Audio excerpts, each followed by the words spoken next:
Hello বন্ধুরা, তোমরা কেমন আছো? আশা করি সবাই ভালো আছো। তো আজকে আমার ব্লগটি দেখতে থাকো, ঠিক আছে? অবশ্যই কেমন লাগবে ওটা কমেন্ট করে জানিও কিন্তু, ঠিক আছে? বিস্কুট খাচ্ছ? বিস্কুট খাচ্ছ? হুম হুম পড়ছে। আজকে বিকালবেলা উঠানটা ঝাড় দিতে পারলাম না, বৃষ্টি তো থামছেই না। সেই যে বৃষ্টি শুরু হয়েছে, থামার কোনো নাম নেই। তোমাদের ওখানে বৃষ্টি পড়ছে নাকি অবশ্যই কমেন্টে জানিও।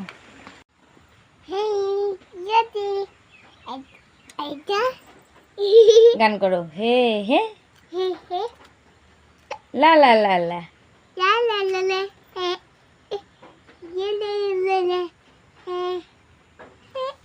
গান করবো না? এই যে এমন করে এ হে